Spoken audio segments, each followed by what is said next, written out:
So everybody's making a big deal. I'm here with comedian Robert Yasamura, Hank Thompson, and the miserable liberal Steph Zamorano. And hey. Oh, man, that's nice. So everybody's talking about this, right? Hey, Donald Trump's EPA team will be run by fossil fuel industry advocates. And all the lefties are like,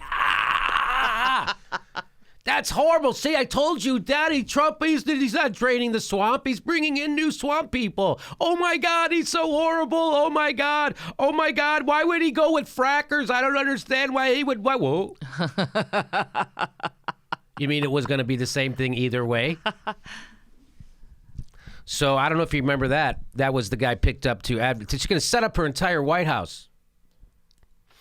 And now here's an article from looks like a Bond villain. He is. So here's an article from last year.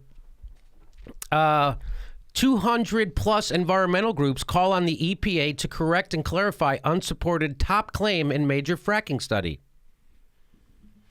Letter comes on the heels of a report showing major White House influence on messaging in the June 2015 study. So again, this goes along with the Jimmy Dore show theme of that our government under neoliberals has been doing horrible shit that the left has been silent about, not even noticing. So I noticed this. We reported on this when it happened, that Barack Obama's EPA was totally corrupted by the fossil fuel industry. And then when they put out a report about fracking, they buried the important information. In fact, they gave out misleading information. Talk about fake news. We had 200 environmental groups call on the EPA to correct and clarify unsupported top claim. So here we go. Led by Food and Water Watch, more than 200 public interest and environmental groups, including the Sierra Club, Indigenous Environmental Network, NRDC, Greenpeace, Earth Justice, League of Conservation Voters, Union of Concerned Scientists, Friends of the Earth, 350.org, and Clean Water Action, sent a letter to the EPA today urging the agency to heed the recommendation of its own independent science advisory board and clarify the seemingly unsupported top-line finding of the June 2015 draft report. So there are 200 people. 200 organizations. 200 organizations. But let's be fair. You get further down the list and it starts to be like, June and Rain, Moskowitz, you get to some obscure group. This guy Harold, who is my barber, also. Let's just be fair. There's some top tier environmental groups, but there's also Benny's Bocce Ball Club. Sure, they were against it. Yeah, I mean, the EPA's June 2015 draft of the study featured a dismissive and unsupported top-line finding. So the top-line finding is like the headline of the report, and that's what mainstream news media reports. So the EPA puts out a report. Their top-line finding, here's what this fucking report's about. And what they said, what the report was about, was that fracking has not led to widespread systemic problems nationally, as if that should be the bar anywhere. It should also have been called, hasn't led to widespread systematic problems yet. But it has. The groups back the SAB's recommendation that the EPA either drop the controversial language or provide a quantitative analysis to support it. The letter, signed by hundreds of national, statewide, and local environmental and public interest groups representing millions of members, was sent directly to EPA Administrator Gina McCarthy. It is being sent on the heels of an Energy Wire Freedom of Information Act report indicating that the Obama White House was engaged in the messaging for the rollout of the controversial EPA study, stating, why is it controversial? Because it goes against science.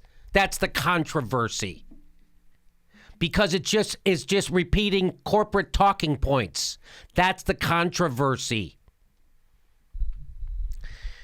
The fact that it reached any conclusions at all is ridiculous. That said, this is our conclusive report. It's obviously it isn't. Stating that the White House aides kept tabs on what the top line message would be. That's the kind of shit that drove us crazy about Dick Cheney and George Bush. Turns out Barack Obama, exactly the same when it comes to this stuff. Isn't that weird? Isn't that weird that Barack Obama came in and promised hope and change, and what he really gave us was more oil and more fracking than George Bush and Dick Cheney ever did? You know, the irony here is that Barack Obama actually helped streamline FOIA requests. Aha! So he actually kind of got himself in his own own petard. His own petard. Oh, I love saying petard. Or do you say? I say sword challenged. I say Jean-Luc Petard. By dismissing fracking's impacts on drinking water resources and not widespread systemic, the EPA seriously misrepresented the findings of its underlying study. The EPA seriously misrepresented its own frickin' study under Barack Obama and the goddamn neoliberals. Now do you see what I'm talking about? Now do you see why it's better that we finally have somebody in that White House who everyone is going to finally scrutinize? So now we can push back against horrible policies, and I don't have to fight against half my own goddamn party full of fucking corporatist morons who are super cool with corporatist warmongers. So thank God I don't have to fight against those people now to fight against Donald Trump EPA, because I had to fight against those people when I said stuff about the EPA under Barack Obama. And now everybody, oh, now it's bad. Thank God half the left finally woke up, you bunch of fucking worthless losers. Why is the EPA not independent the way the FDA is? I don't know, Robert. I'm asking you, expecting an answer, because I'm pretty sure that you're the policy wonk who can tell me. I'm more of a BS detector than a policy wonk. But it seems like the policy wonks say a lot more. The FDA is much more independent. It basically, they can't lean on them the way the administration clearly leaned on the EPA. I'm pretty sure the FDA is also corrupted. In fact, that's why Bernie Sanders voted against Barack Obama's FDA nominated chair, because he said he had too close ties to the pharmaceutical industry. You remember that? I remember that. Let's move on with this story, though. This has done the public a disservice.